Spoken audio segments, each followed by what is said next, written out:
اللهم صل على سيدنا محمد يا رب صل وسلم دائما أبدا على حبيبي.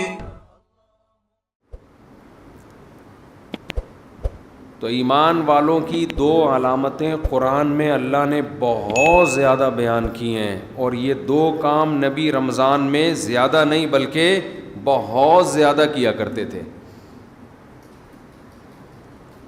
ایک نماز بہت زیادہ، بار بار ایک مسئلہ میں ریپیٹ کرتا رہتا ہوں کہ 8 رکعت تراویح اگر رمضان میں ہوتی تو 8 تو عام دنوں میں بھی آپ نے پڑھی ہے، تو پھر رمضان میں یہ عبادت رات کی بہت زیادہ ہوتی ہے بھائی، یہ تو نارمل روٹین تھی.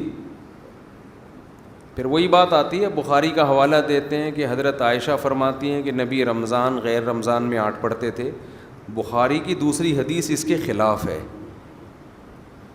یزید فی رمضان ما لا یزید فی غیرہ، رمضان کے علاوہ مہینوں میں اتنی عبادت نہیں ہوتی تھی جتنی رمضان میں ہوتی تھی. اس سے پتہ چلتا ہے رمضان میں یہ عبادت زیادہ. تو بخاری ہی کی دوسری حدیث اس کے اگینسٹ ہے. اور اگر آپ کہتے ہیں کہ 8 ہی پڑھنی ہے تو بخاری کی جس حدیث میں 8 کا تذکرہ ہے اس میں تو 4 رکعتیں کر کے ہے. 4 پڑھتے تھے، پھر کتنی پڑھتے تھے؟ 4 پڑھتے تھے. تو کچھ سمجھ میں نہیں آتا. مجتہدین کو جب چھوڑیں گے نا، اپنی ریسرچ آئے گی مارکیٹ میں، تو کسی ایک جگہ انسان ٹکتا نہیں ہے، پھر وہ لاتا رہتا ہے اپنی تحقیق. تو رمضان میں ایک کام عبادت، جیسے ہم تراویح پڑھتے ہیں تو عام دنوں سے کئی گنا زیادہ نماز کی تعداد ہو جاتی ہے. تو نبی نے 4 کام تو کیے لیکن 2 کو بہت زیادہ فوکس کیا ہے. ایک نماز کی بہت زیادہ کثرت. تو رمضان میں جتنا ٹائم آپ کے پاس رہ گیا ہے نماز کی مقدار، بولو بھائی بڑھا دیں، اور یہ عزم کر لیں پورے سال انشاءاللہ نماز کی پابندی کرنی ہے. جرمانہ رکھیں اپنے اوپر. جب تک انسان اپنے آپ کو سزا نہیں دیتے نا، انسان کا بچہ بنتا نہیں ہے. دنیا میں کوئی بھی نہیں انسان کا بچہ بنتا شرافت سے. یہ دور شر اور آفت کا ہے، شرافت کا نہیں ہے. خود سزا دے اپنے آپ کو. فجر کی نماز جس دن رہ جائے اس دن ناشتہ گول، ناشتہ نہیں کرنا اس دن. دوسرا کام جو بہت زیادہ نبی نے رمضان میں کیا ہے، حضرت عائشہ رضی اللہ تعالی عنہا فرماتی ہیں رمضان میں آپ صلی اللہ علیہ وسلم سخاوت کا دریا بن جایا کرتے تھے. قرآن بار بار ذکر کرتا ہے کہ ہمارے نیک بندے خرچ کرتے رہتے ہیں. اتنا ذکر کیا قرآن نے کہ صحابہ پوچھتے تھے کہاں خرچ کریں، غریب کیسے خرچ کرے. اتنی ترغیب دی، پورے باغ آ کے صحابہ نے صدقہ کر دیے. جہاں نماز کا ذکر وہیں اللہ نے صدقے کا ذکر کیا.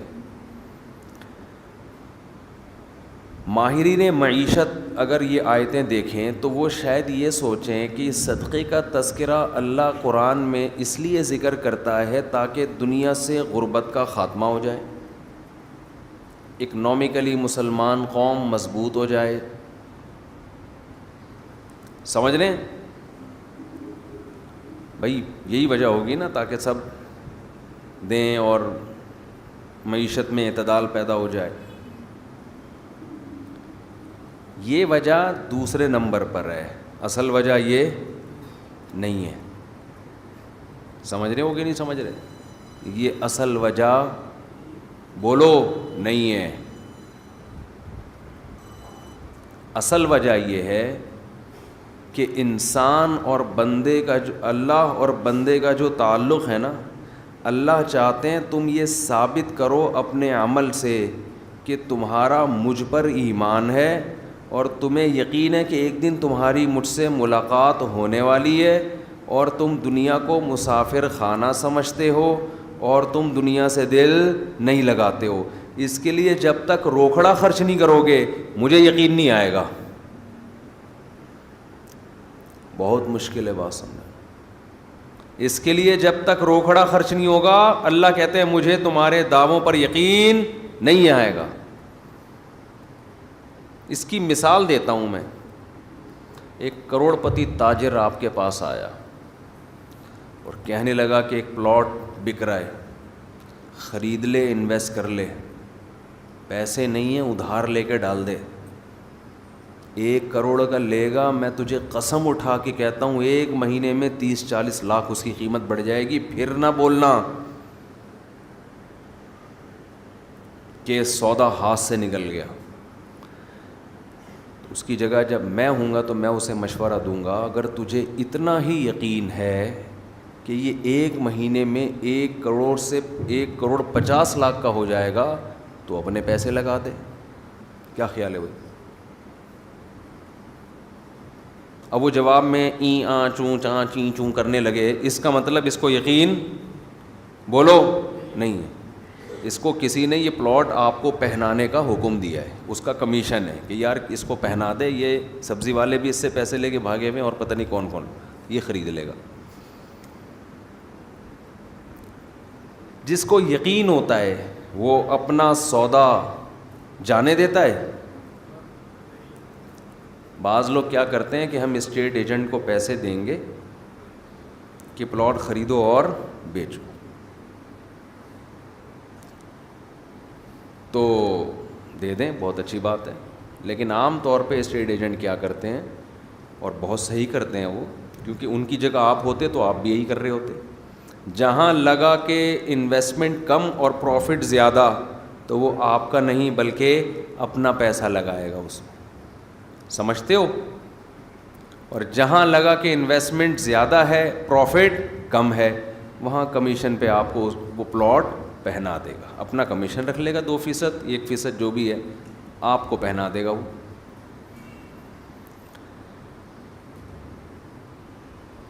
سارے نہیں ہوتے لیکن ہم اکثر ایسا ہی ہو رہا ہوتا ہے۔ جب آپ خود اس کی جگہ ہوتے تو یہی کر رہے ہوتے تو پھر خود سوچ لو، پھر اس میں کون سی ایسی گھبرانے کی بات ہے؟ وہ کیوں لگائے گا آپ کے پیسے؟ جہاں انسان کو یقین ہوتا ہے کہ یہ مجھے ملنے والا ہے 100% پروفٹ، وہاں کس کا پیسہ لگاتا ہے؟ اپنا۔ اور جہاں خطرہ ہوتا ہے وہاں کس کا لگاتا ہے؟ دوسروں سے پیسے لے کے لگاتا ہے۔ سر ایک بڑا اچھا پروجیکٹ آیا ہوا ہے، بہت بہترین پروجیکٹ ہے، آپ لگا لیں اس میں پیسہ۔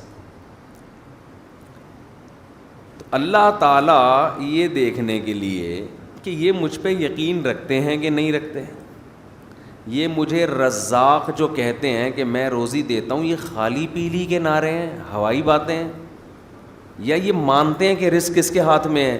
میرے ہاتھ میں۔ ان کو یقین ہے کہ ایک دن قیامت قائم ہوگی جس دن اپنے گناہوں کے بوجھ تلے یہ دبے ہوئے ہوں گے، اور اس دن ان کو پتہ ہے کہ اگر انہوں نے صدقہ خیرات کیا ہوگا تو اللہ کا غضب اس صدقے کی برکت سے ٹھنڈا ہوگا۔ ان کو اگر یقین ہے تو یہ پیسہ خرچ کیوں نہیں کرتے؟ سمجھ میں آ رہی ہے بات کہ نہیں آ رہی ہے؟ اور خرچ کا مطلب ٹرائی کرنے کے لیے خرچ کیا جاتا ہے۔ دیکھو جس بزنس میں پروفٹ کا آپ کو یقین نہ ہو، امکان ہو، انویسٹمنٹ وہاں بھی کر دیتے ہو، مگر بڑی انویسٹمنٹ بولو نہیں کرتے۔ ٹرائی یار، ایک فائل لے کے ڈال دے یار، ایک فائل لے کے اسٹیٹ ایجنٹ کو کیا بولتے ہو؟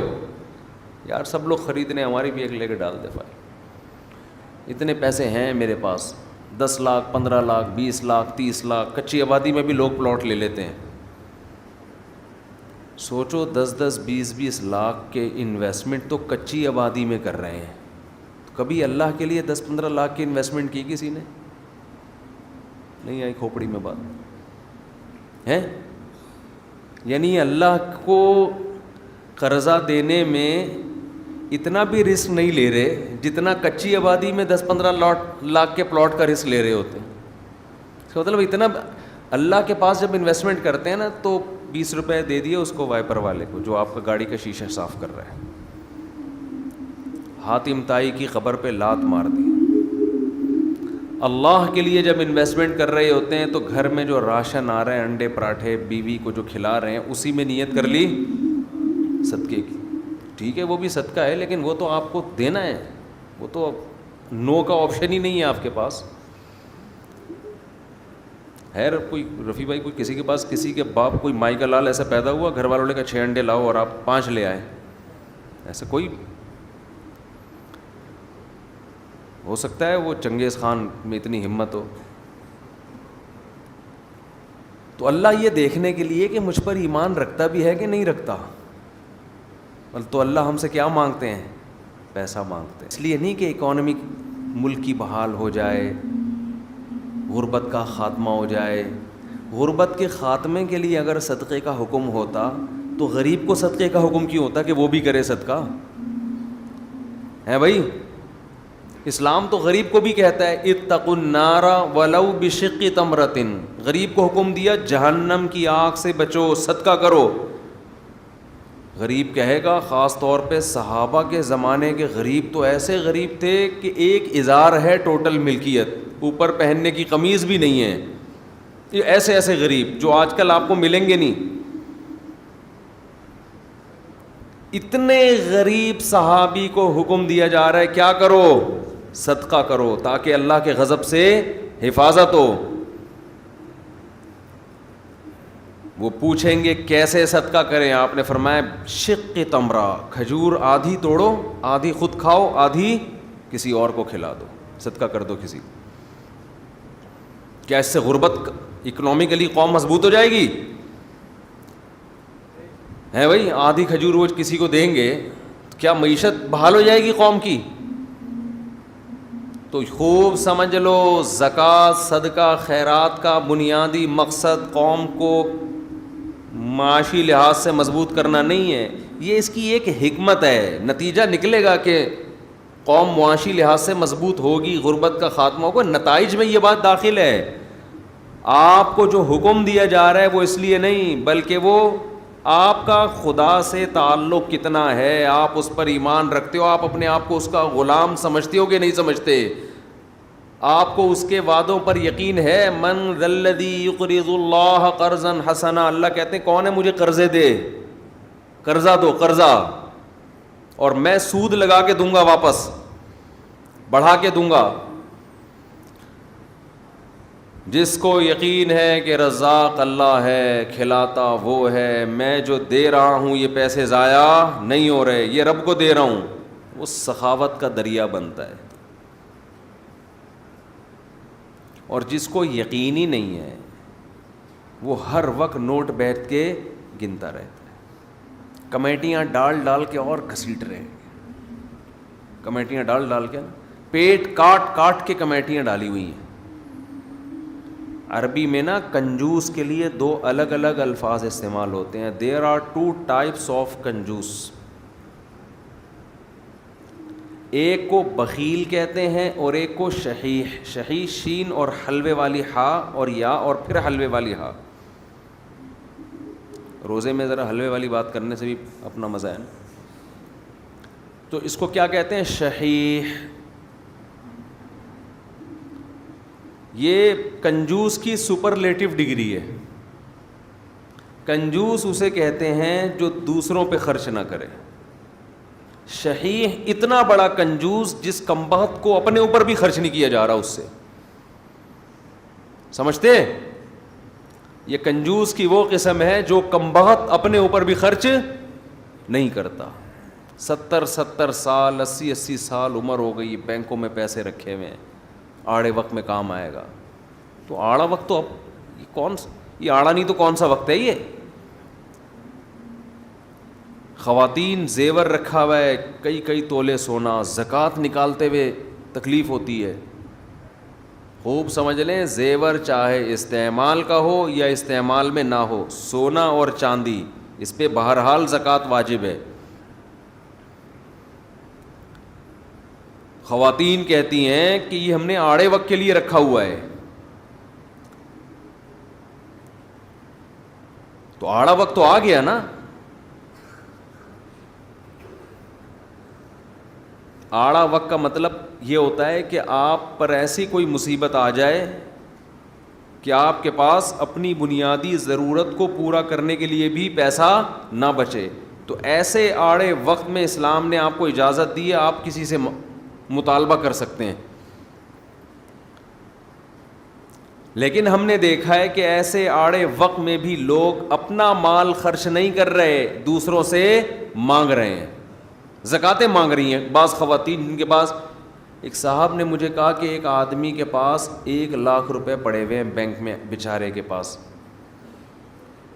ہیں بھائی, تو اس کے ہاں کوئی ضرورت ہے, بیماری ہے, علاج کے پیسے نہیں ہیں, تو میں زکوٰۃ دے سکتا ہوں؟ میں نے کہا نہیں دے سکتے, کیونکہ 1,00,000 روپے یہ نصاب سے کیا ہیں, زیادہ ہیں. حضرت یہ تو پورے نہیں ہوں گے. میں نے کہا پھر اس سے بولو یہ خرچ کر دے. یہ کیا کرے؟ یہ خرچ کر دے, پھر آپ زکوٰۃ دے دیں اس کو, پھر 0 میٹر ہو جائے گا. تو یہاں لوگ کہتے ہیں کہ وہ پیسے اس نے آڑے وقت کے لیے رکھے ہوئے ہیں. پتہ نہیں آڑے ترچھے وقت کی ڈیفینیشن ہے کیا. آڑا تو یہی وقت ہے نا کہ بیماری آ گئی اور پیسے نہیں ہیں, تو اب یہ آڑا وقت آ گیا, تو خرچ کرو پیسے. اس کو کہتے ہیں الذی جمع مالا وعددا. اہل جہنم کی علامت مال جمع کرتے ہیں اور اس کو بیٹھ کے گنتے رہتے ہیں. یہ تو اسٹور کرنے والی بات ہو گئی. پہلے اپنا پیسہ خرچ کرو بھائی.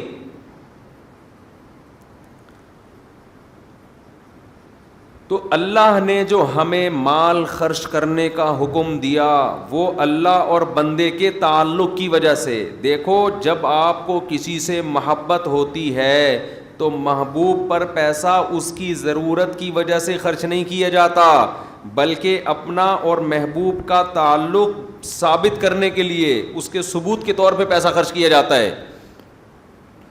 آپ کی شادی ہو گئی کسی مالدار گھرانے میں, لڑکی بڑی لینڈ لارڈ, مہر کی بات ہوئی, آپ نے کہا 10,000 ڈال دو ایک شری بس وہ پوری کرنے کے لیے. منہ دکھائی پہ کیا دیں گے؟ آپ نے کہا دعائیں اور سلام پیش کروں گا آپ کی خدمت میں, دعائیں لے کر آؤں گا. ولیمے میں کیا کریں گے؟ ولیمے کی کیا ضرورت ہے؟ ڈیفینس میں سب کھاتے پیتے لوگ ہیں بھائی, سب کیا ہیں؟ کھاتے پیتے لوگ ہیں. سالے بھی جو آپ کے ہوں گے سارے کھاتے پیتے ہیں, روزانہ کھاتے پیتے ہیں ماشاء اللہ. تو میں کیا ولیمہ بھائی؟ گفٹ میں کیا دو گے بیگم کو؟ گفٹ کی ضرورت کیا ہے؟ کروڑ پتی باپ کی بیٹی ہے بھائی, کروڑ پتی باپ کی بیٹی ہے, سب کچھ اللہ کا دیا ہے, تو گفٹ کا کیا کرنا ہے؟ وہ رشتہ دے دیں گے؟ بولو نا. بولیں گے تو کیا کرنے آیا ہے, تو کیسے ثابت کرے گا کہ تجھے بھی محبت ہے بھائی؟ ہمیں ضرورت نہیں ہے, لیکن ہمیں اس پیسوں کی ہمیں ضرورت نہیں ہے, لیکن ہمیں اس بات کی ضرورت ہے کہ تو یہ ثابت کر کے تو اس شادی پہ خوش ہے اور تو محبت کرتا ہے, تو عزت دیتا ہے رشتہ داروں کو, سسرالیوں کو.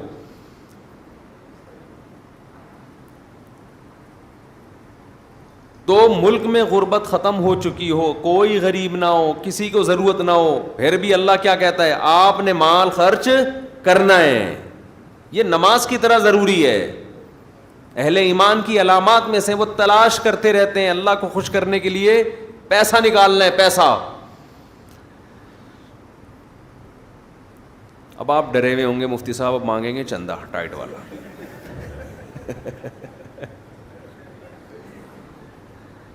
آج کمیٹی نے مفتی صاحب کے ذمے لگایا ہوگا کہ دبا کے کیا کرنا ہے, تو سب سے پہلے آپ نے گھبرانا نہیں.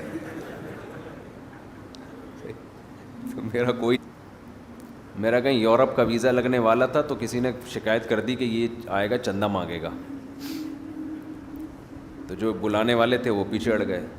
تو میں نے ان سے کہا کہ میں قطعاً نہ میرا یورپ میں آگے چندہ مانگنے کا ارادہ تھا اور آپ کے خرچے پہ آنے کا ارادہ بھی نہیں تھا.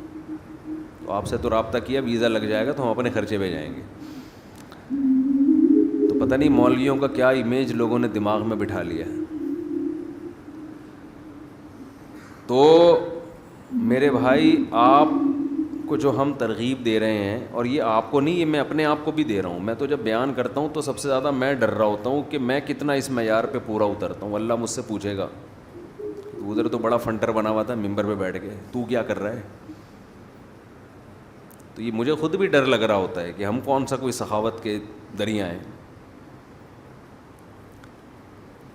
تو قرآن نے بیان کیا, ویل لکل ہمزۃ لمزہ الذی جمع مالا وعددا, تباہی ہے اس شخص کے لیے جو مال جمع کرتا ہے اور گن گن کے رکھتا ہے.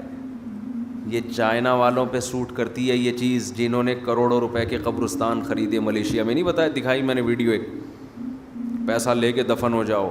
یہ کسی اہل ایمان پہ کنجوسی سوٹ نہیں کرتی. مسلمان سخی ہوتا ہے, اپنی ذات پہ بھی خرچ کرتا ہے. مسافر خانہ ہے بھائی, یہ زندگی ختم ہو جائے گی, کھاؤ پیو بچا بچا کے, بولو نا مت رکھو. ابھی دانت ہیں, بادام کھا سکتے ہو, بڑھاپے میں بادام ہوں گے چبانے کے لیے, دانت نہیں ہوں گے, کھا لو. یقول العبدی مالی مالی, بندہ کہتا ہے میرا مال میرا مال. حدیث میں آتا ہے, آپ نے فرمایا تیرا مال وہ ہے جو کھا کے ختم کر دیا پہن کے پرانا, باقی تیرا نہیں ہے, مرے گا وارثوں میں بٹے گا.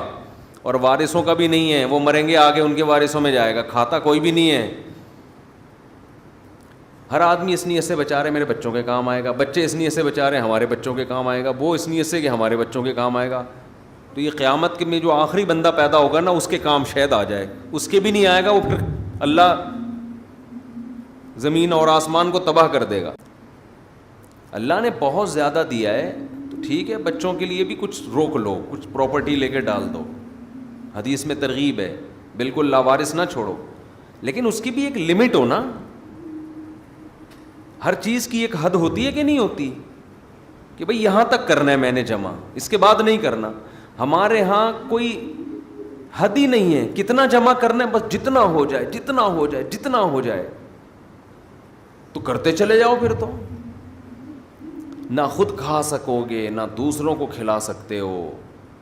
نبی صلی اللہ علیہ وسلم نے فرمایا, سخی آدمی اللہ کے بھی قریب, لوگوں کے بھی قریب, اور جنت کے بھی قریب. قریب من اللہ, قریب من الناس, قریب من الجنہ, بعید من النار. جہنم سے دور ہوتا ہے. جہنم کو سخی لوگوں سے بہت نفرت ہے, بہت نفرت. جہنم کو محبت ہے کنجوسوں سے. اور آپ نے فرمایا, اور کنجوس بعید من اللہ, اللہ سے بھی دور, اللہ کو بھی نفرت ہے. کیونکہ اللہ کی صفت ہے خرچ کرنا, تو اللہ کو پسند بھی کون لوگ ہیں, جو خرچ کرتے ہیں. بعید من اللہ بعید من الناس, فرمایا کنجوس آدمی لوگوں سے بھی دور, لوگ بھی نفرت کرتے ہیں. بیوی بھی نفرت کرتی ہے شوہر سے, کھلانے میں کنجوسی کرتے ہیں نا بعض میاں. ہم نے دونوں قسم کے میاں مارکیٹ میں دیکھے ہیں. بعض میاں گھر آئیں گے, لا رہے ہیں جی بچوں کے لیے فروٹ لا رہے ہیں. اللہ نے اگر وسائل دیے, نہیں دیے تو اپنے اوپر قرضے نہ چڑھاؤ, کھلا رہے ہیں. اور بعض میاں کیا کرتے ہیں, الٹا بیگم سے مانگ رہے ہوتے ہیں. اور میں نے ایک بیان کیا نا موسیٰ علیہ السلام پر, کہ موسیٰ علیہ السلام صحت مند بھی تھے, امانت دار بھی تھے. تو ان کے والد نے کہا کہ اگرچہ ابھی کماتے نہیں ہیں لیکن کمانے کی طاقت ہے, تو بیٹی ان کے حوالے کر دی, داماد بنا لیا ان کو. کسی نے نیچے لکھا مفتی کمنٹس میں نا, میرے بیان کے نیچے کمنٹس میں, کہ آج الٹا ہو رہا ہے, لڑکا دیکھ رہا ہے کہ لڑکی کماتی ہے کہ نہیں کماتی. کتنی بےغیرتی کی بات ہے. ہم تو اس پہ لوگوں کو ترغیب دے رہے ہیں کہ لڑکا اگر نہیں بھی کما رہا, طاقت ہے کمانے کی, تو شادی کر دو. اس سے اوپر کا درجہ یہ ہے کہ چلو عملاً کما رہا ہو وہ, لیکن آپ تو بالکل ہی الٹے ہو گئے نا. بالکل ہی کیا ہو گئے, بالکل ہی بے غیرتی کی انتہا ماشاء اللہ. لیکن یاد رکھو بے غیرتی ایک ایسی چیز ہے جس پہ ایک دفعہ کمپرومائز کر لو نا تو زندگی بڑی اچھی گزرتی ہے. یہ میں آپ کو بتا دوں, اگر آدمی ایک دفعہ یہ تہیہ کر لے کہ میں نے بے غیرت بن کے زندگی گزاری ہے, پھر ٹینشن نہیں ہے. ایک دفعہ یوں کر کے جھٹک دو, یوں کر کے نا ایک دفعہ. وہ میں اکثر ایک چٹکلا سناتا ہوں نا, ایک آدمی کے لیے رشتہ آیا تو لڑکی کے ابا نے کہا کہ ہم اپنی بیٹی تمہیں اس شرط پہ دیں گے کہ تمہیں گھر داماد بننا پڑے گا. اس کو ایک دم غیرت آ گئی, ایک دم ضمیر جاگ گیا, گھر داماد تمہارے ٹکڑوں پہ پلوں گا میں, ہیں؟ لیکن دل میں خیال آ رہا ہے مزے کتنے ہیں یار, کوئی خرچہ ہی نہیں, کوئی ٹینشن نہیں ہے, مزے کتنے ہیں, فری میں گھر بھی مل جائے گا. اب ضمیر ملامت کر رہا ہے کہ بے غیرتی ہے, تو ضمیر کی آواز کبھی زبان پہ آ رہی ہے یہ بے غیرتی, لیکن ادھر عقل کیا کہہ رہی ہے, بھائی مزے کتنے ہیں. تو شروع میں تو بڑا جوش میں آیا, یہ بے غیرتی قبول ہے. شروع میں کہتے یہ بے غیرتی گھر داماد تمہارے ٹکڑوں پہ قبول ہے. ایک دم جھٹک دیا نا کہ نکالو یہ غیرت ویرت کے خیال. تو اس لیے میں کہتا ہوں ایک دفعہ یہ غیرت اور یہ سب اس طرح کی جو چیزیں ہیں نا جو آدمی کو جھنجھوڑتی رہتی ہیں, یہ جھٹک کے نکال دو, طبیعت سے بے غیرت بن جاؤ. پھر بیگم سے بولو کما کے لا بھائی, تو میں پڑا ہوں یہاں پہ سگریٹ پی رہا ہوں. اپنے پیسے چھپا چھپا کے لاکروں میں رکھو, نہ کھلاؤ. کماتے 10 لاکھ ہو, بیگم کو بتاؤ 50,000 کماتا ہوں. دوستوں کو تو بتاؤ ہی نہیں, اور پھٹے پھٹے کپڑے پہن کے پرانی سی پھٹی ہوئی موٹر سائیکل پہ گھوما کرو تاکہ ڈاکو نہ چھین لیں. لوگ اب یہ بھی کر رہے ہیں ڈاکو نہ چھین لیں, تو ڈاکو چھینے گا تو یہی بن جائے گا نا کہ پھٹی ہوئی موٹر سائیکل پہ گھومے گا, تو ڈاکو کے چھیننے کی ضرورت ہی نہیں ہے. نہیں آئی میرا خیال ہے بھائی. ابے تو اچھی بائک پہ جائے گا, ڈاکو چھینیں گے تو پرانی پھٹ پٹی پہ آ جائے گا, تو وہ تو چھینے بغیر ہی تو پھٹ پٹی پہ گھوم رہا ہے. تو جو کام ڈاکوؤں کے چھیننے کے بعد ہوتا تو چھیننے سے پہلے ہی اسی لائف اسٹائل پہ آ گیا. تو ڈاکوؤں سے بچنے کا ایسا طریقہ استعمال کرنا کہ آپ غریبوں والی زندگی گزارنا شروع کر دو, تو فائدہ کیا ہے پھر. ڈاکو سے بچنے کے اور 10 طریقے ہیں, کوئی ٹائمر لگوا دیں, اس میں کچھ چور لاک لگوا دیں, گارڈ رکھ لیں, کچھ بھی کر لیں. خیر غیرت کو میں ایسے ہی بتاؤں ایک دفعہ یہ تجربہ کریں, ایسے بیٹھ کے نا یوں کر کے جھڑکیں, بڑی زبردست زندگی ہو جائے گی. لیکن اگر غیرت نہیں نکال سکتے جھٹک کے, تو پھر پوری غیرت والی لائف گزارنی پڑے گی. پھر یہ درمیان کی حالت میں مزہ نہیں ہے, یا تو اچھے بن جاؤ یا برے بن جاؤ. بیچ کا آدمی کی نہ لوگ تعریف کرتے ہیں نہ اسے برا کہتے ہیں, وہ کسی کام کا نہیں ہوتا. ایسی زندگی ہو, اچھا بنے. تو قریب من الناس, حدیث میں آتا ہے سخی لوگوں کے قریب ہو جاتا ہے, لوگ محبت کرتے ہیں, چہرے پہ رونق آ جاتی ہے سخی آدمی کے.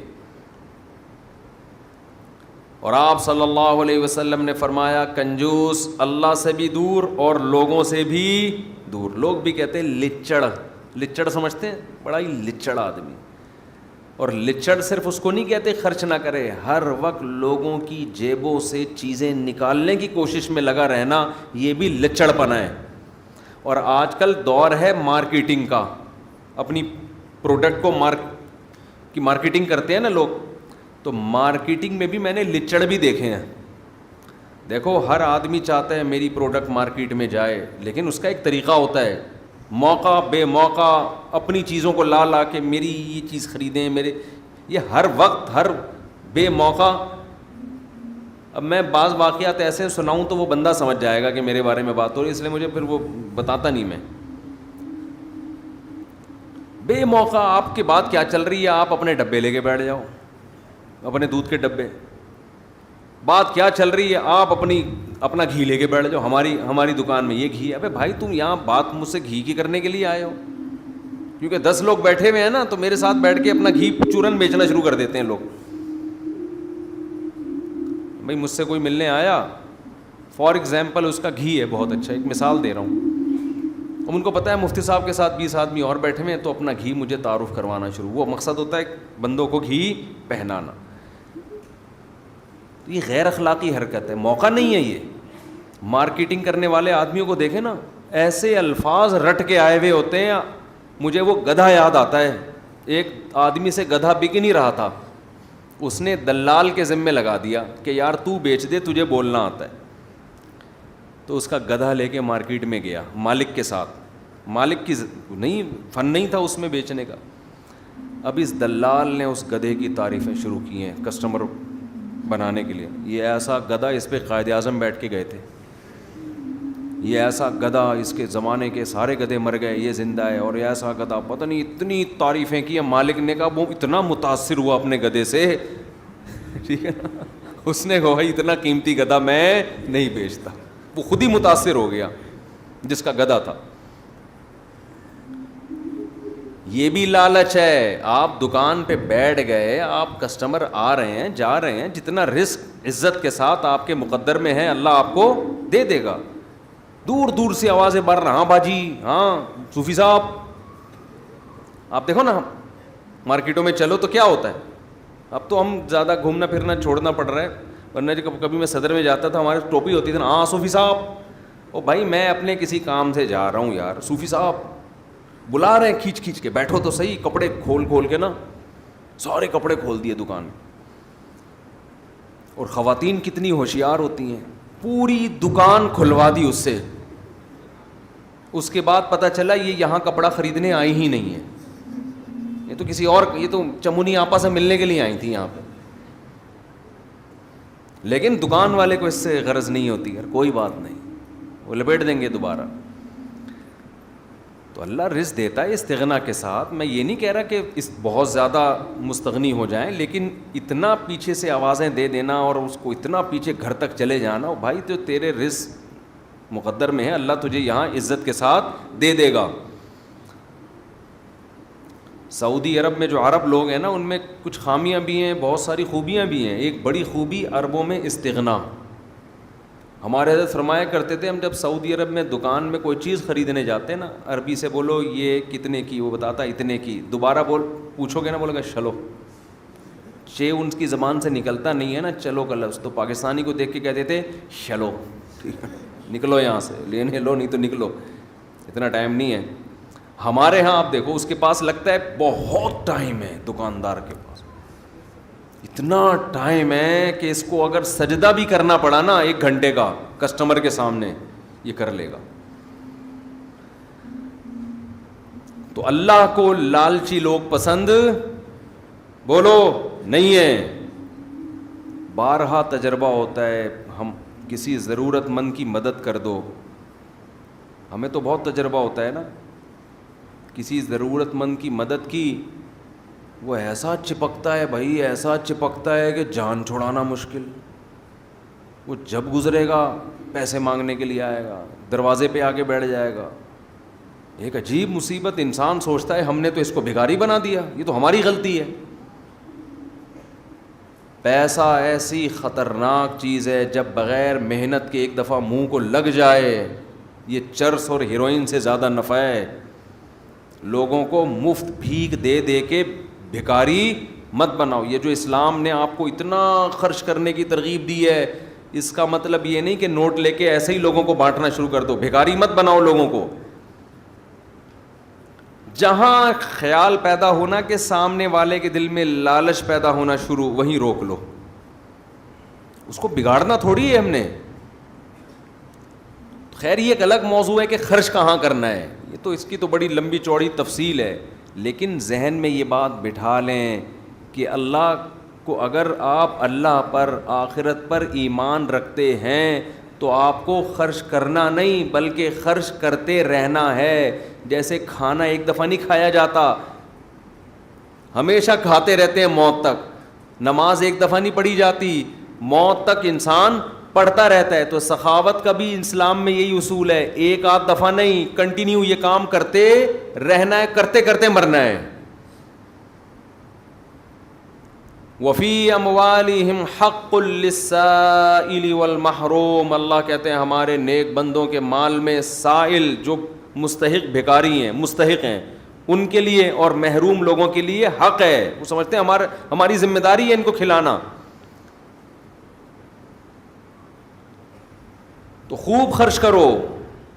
ولا تخش من ذی العرش اقلال, حدیث میں آتا ہے, حضرت بلال سے آپ نے فرمایا انفق یا بلال, اے بلال خرچ کر اللہ کے لیے, اور عرش والے سے فقر و فاقہ کا خوف مت کر, وہ دے گا تجھے دوبارہ.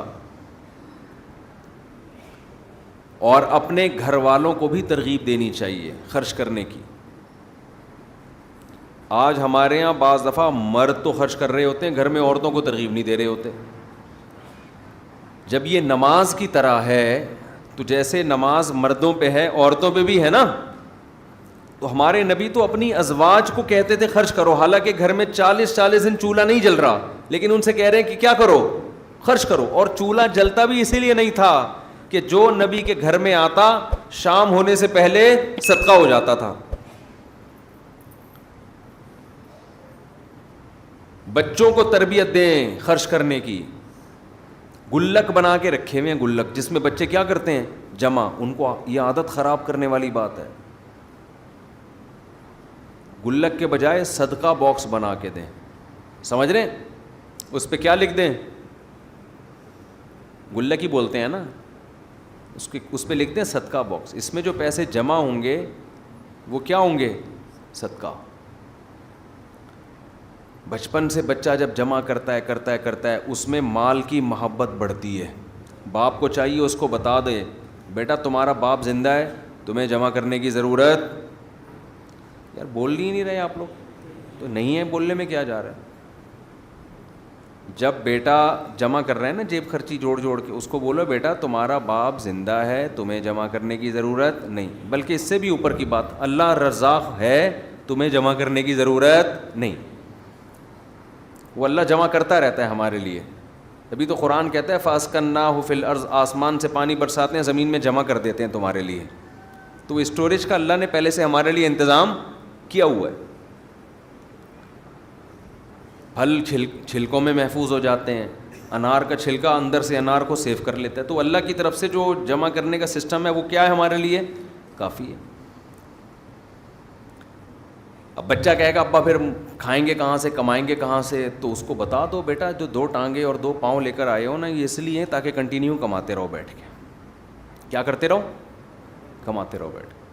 بارشیں بھی برستی رہیں گی اور نلکے میں پانی آ رہا ہے. وہ معین اختر نے کہا تھا, انور مقصود نے معین اختر سے پوچھا خیریت ہے, اس نے کہا الحمدللہ خیریت ہے, نلکے میں پانی بھی آ رہا ہے, پنکھا بھی چل رہا ہے, پیٹرول بھی گاڑی میں ڈل جاتا ہے. اس نے کہا یار پہلے پاکستانی ہو جو اتنی تعریفیں کر رہے ہو, سب کچھ صحیح ہو رہا ہے, رہتے کہاں؟ اس نے کہا دبئی میں رہتا ہوں. صحیح ہے نا, اس نے کہا کیا, دبئی میں رہتا. تو رمضان میں سخاوت کا دریا, اس لیے رمضان میں دوسرے مہینوں کی نسبت ہمیں کیا کرنا چاہیے, زیادہ خرچ. اب سب سے بڑا ٹیکنیکل پوائنٹ ہے خرچ کریں کہاں, یہ بڑا مسئلہ ہے. افطاریوں کے ڈبے بانٹ رہے ہوتے ہیں لوگ باہر کھڑے ہو کے, ثواب مل جائے گا اس میں. دیکھو آپ انویسٹمنٹ جب آپ کرتے ہو, آپ کو پتہ ہے یہ پلاٹ ایسا ہے 1 کروڑ کا خریدوں گا 2 کروڑ کا بکے گا, اور یہ پلاٹ ایسا ہے 1 کروڑ کا خریدوں گا 1 کروڑ 1 لاکھ کا بکے گا. تو کہاں انویسٹمنٹ کرو گے, جہاں ڈبل پروفٹ مل رہا ہے. ابھی آپ جو افطاری کے ڈبے لوگوں میں بانٹ رہے ہو, اس میں تو 99% لوگ غیر مستحق ہیں جو اپنے گھر میں سموسے پکوڑے کھا سکتے ہیں. تھوڑا سا لیٹ ہو گئے گھر پہنچنے میں, یہی ہو جائے گا نا, آدھے گھنٹے بعد افطاری کر لیں گے, راستے میں کھجور سے روزہ کھول لیں گے. تو مستحقین کو تلاش کر کے, میں کہتا ہوں ایک مستحق گھر اس کی کفالت کر لینا یہ زیادہ ثواب ہے بنسبت آپ لاکھوں روپے ہوا میں ایسے اڑا رہے ہو. خرچ کرنے کا مقصد غربت کا خاتمہ نہیں ہے, بنیادی مقصد تو اللہ کی رضا ہے. لیکن اللہ کی رضا ہے اسی وقت جب آپ زیادہ سے زیادہ مستحق کو تلاش کر کے دیں گے. رضا اللہ کی اسی میں ہے. جان چھڑانے کے لیے خرچ کرتے ہیں, جو کر بھی رہے ہیں نا, جان چھڑاؤ بس, یوں پکڑا دو بس, چھوڑو یار. عربوں کی عادت ہے نا سخاوت, اس کا کتنا ناجائز فائدہ اٹھاتے ہیں پاکستانی اور بنگلہ دیشی لوگ. ہم ناظم آباد میں رہا کرتے تھے, ایک بندہ کنٹینر بک کرا کے لایا ہے, ہم نے کہا کوئی بڑا تاجر ہے بھائی, دبئی سے کنٹینر آ رہا ہے اس کا, مال ہی مال اس میں. پتہ چلا حرم میں بھیک مانگی اس کمبخت نے, بڑی بڑی بلڈنگیں بنا لی حرم میں بھیک مانگ کے. اب عرب کیا کرتے ہیں, میں نے وہاں دیکھا ہے, وہاں عرب عورتیں بھی طواف کر رہی ہیں, مرد بھی طواف کر رہے ہیں. اس کے بعد جب پاکستانی لوگ جن اوقات میں جاتے ہیں نا, وہاں اکثر پھر عرب نہیں ہوتے, جیسے حج کے سیزن میں. آپ کبھی ایسے موسم میں جائیں نا جس میں عرب زیادہ ہوتے ہیں, میں گیا ہوں, تو وہ کیا کر رہے ہوتے ہیں, بس باہر نکلتے ہوئے پاکستانی جو ہے نا گھننے بن کے یوں کر کے کھڑے ہو جائیں گے ان کے سامنے, ایسے مسکین کی صورت بنا کے دل چاہتا ہے لپٹ کے رونا شروع کر دو اس کے ساتھ. اس سے زیادہ غریب بیچارہ دنیا میں کوئی پیدا ہوا ہی نہیں. وہ ایسی صورت بناتے ہیں. تو عربی لوگ, عربی عورتیں بھی, عربی مرد بھی, وہ کیا کر رہے ہوتے ہیں آ کے نا, وہ نوٹ ان کے تو ریال ماشاء اللہ, سخاوت بھی اللہ نے دی ہے, دل بھی بڑے دیے ہیں, پیسے بھی دیے ہیں, تو گڈی نکال کے, اچھا وہ پھونک مار کے نا جیب تھوڑی سی کھول کے رکھتے ہیں, میں نے دیکھا ہے ایسے گھننے بن کے نا یوں آ کے جھاڑو لے کے کھڑے ہو جائے گا یوں, تاکہ اور غریب لگے. پتہ نہیں جھاڑو بھی کہیں سے اٹھائی ہے, ادھار چل رہی ہوتی ہے جھاڑو, ایک ہی جھاڑو نا, آپ زیادہ تحقیق کریں, ہو سکتا ہے کمیشن پہ چل رہی ہو جھاڑو, وہ ریٹ لگ رہے ہیں اس کے, تو وہ جا رہے ہیں, وہ جیب میں پیسے ڈال کے نکل لیے. وہ تو کر رہے ہیں, اللہ ان کو اس کا اجر دے, لیکن یہ کوئی اچھی حرکت نہیں ہے. اس سے لوگ بھکاری بن رہے ہیں. آپ کو اللہ نے دیا ہے تو بھائی مستحق تلاش کرو آپ, لیکن مستحق تلاش کرنے میں تھوڑی محنت کرنی پڑتی ہے, اور محنت کرنے کے لیے پبلک تیار نہیں ہے. دیکھو ایک تو ہے رشتہ داروں پہ دینا, اس کے لیے تو مستحق ہونا ضروری نہیں ہے, رشتہ داروں پہ تو ویسے ہی خرچ کر لو. آج رشتہ داروں کی دعوتیں کی جاتی ہیں, ان کو کیش اماؤنٹ نہیں دیا جاتا. رشتہ داروں کو کیش اماؤنٹ دیا کرو. بس بات سمیٹ کے ختم کر رہا ہوں. کیا کیا کرو رشتہ داروں کو, بولو نا, کیش اماؤنٹ. سمجھتے ہو, لفافے میں نوٹ ڈالو, گوند لگا کے, الفی تو خیر نہیں لگتی اس پہ, گوند لگا کے بند کیا لفافہ, اس پہ لکھ دیا ہدیہ, اور بھائی کو پکڑا دیا جا کے, سب کے سامنے نہیں, چھپڑ میں لے جا کے کیا کر دیا کہ یار تو میرا بھائی ہے, یہ لے. ویسے تو کہتے رہتے تو میرا بھائی ہے, تو میری بہن ہے, تو میرا ماموں ہے, تو میرا چاچو ہے, تو وہ تو کیا ہو گیا اس میں, تو ساری دنیا کو پتہ ہے, اس کے ڈی این اے کراؤ, ماموں نکلے گا آپ کا. یہ ایسے تو ہم اللہ کو بھی کیا کہتے ہیں, وہ میرا اللہ ہے, میں اس کا بندہ ہوں, تو اللہ بھی نہیں مانتا ہی ہے. یہ ایسا ہی ہے جیسے آپ اپنی بیوی کو کہہ رہے ہو تو میری بیوی ہے, میں تیرا شوہر ہوں. کہہ رہی ٹھیک ہے بھائی, پھر واپسی پہ ایک درجن انڈے لیتے ہوئے آنا. اب پھر انڈے نہیں لے کے ہوئے آؤں گا, چل بھائی آٹا لے کے آ, آٹا نہیں لے کر آؤں گا میں. اچھا مہر کی رقم دے دو, 20 سال ہو گئے شادی کو, نہیں مہر نہیں دوں گا. بچوں کی فیسیں دے دو, وہ بھی نہیں دوں گا. تو میری بیوی ہے, میں تیرا شوہر. وہ کہے گی لعنت ایسے رشتے پر, کس کام کا میاں ہے تو. تو ہمارا بھی یہی مسئلہ ہے, تو میرا اللہ ہے, میں تیرا بندہ. اللہ کہتا ہے روکڑا نکالو, پیسہ نکالو. اگر میں اللہ ہوں, میں کہہ رہا ہوں پیسہ نکالو, میری خاطر خرچ کرو. آپ کہہ رہے ہیں اللہ, تو میرا اللہ, میں تیرا بندہ. آپ کہہ رہے ہیں یہ میرا بھائی ہے, میں اس کا بھائی ہوں. تو اللہ کہہ رہے ہیں اگر یہ تمہارا بھائی ہے تو اس کے لیے تم نے کیا کیا ہے, خونی رشتہ ہے نا اس میں, اور عام آدمی میں فرق ہے.